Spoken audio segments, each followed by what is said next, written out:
In front of me are two incredible, phenomenal Italian beefs. Right here is Portillo's, the most well-known and possibly most popular Italian beef in all of Chicago. Right here, we got Al's. This is often cited as the #1 Italian beef in all of Chicago. I wanted to know which one is better, so let's find out.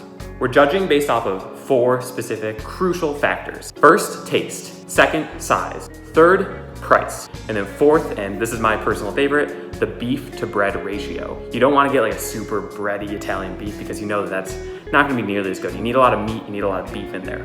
To control the test, make it even, I got them both dipped, I got them without peppers, and just did the standard regular Italian beef. So let's dive in. As I said, right here, we have the Portillo's Italian beef. And just to caveat, I'm a little bit biased. I grew up on Portillo's. It's the Italian beef that I think of when I think of Italian beef, and it's the Italian beef I crave. I'm gonna try to put that aside though and focus specifically on those 4 factors. If we look at the size, it looks pretty good. It's about 6 inches or so. Overall, a little bit soggy. Crucially, if we look here closely, a lot of beef. Good beef to bread ratio. Now to actually try it, I mean, it tastes like Portillo's, you know? It's very consistent. It tastes exactly like a Portillo's at any other place. This is my first time going to this specific Portillo's location, but it tastes exactly like it. So overall, very consistent. The other big flavor that comes out is just beefiness. There's not a lot of spices. There's not a ton going on. It's just very, very beefy, very, very meaty, but overall, very good. All right, now let's go to Al's. So I've actually never even had Al's beef. I did my research, I looked it up, found out that supposedly Al's is great everywhere, but the best of the best is their original location on Taylor Street. So that's where I went. In terms of size, again, looks actually pretty similar to the Portillo size. Looks pretty good overall. It has a slight, I don't know if you can tell, but a slight orangey reddish tinge, which I think must be the juice or the au jus. But overall, looks very, very good and quite soggy.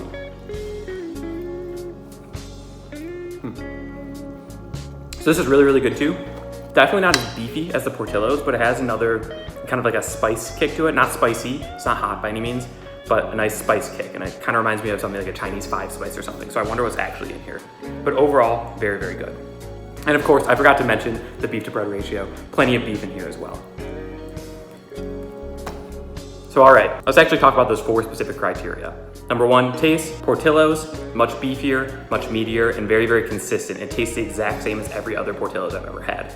Al's, a nice little spice to it. A nice little kick, not too spicy, but overall reminds me of Chinese 5 spice. And overall, very good.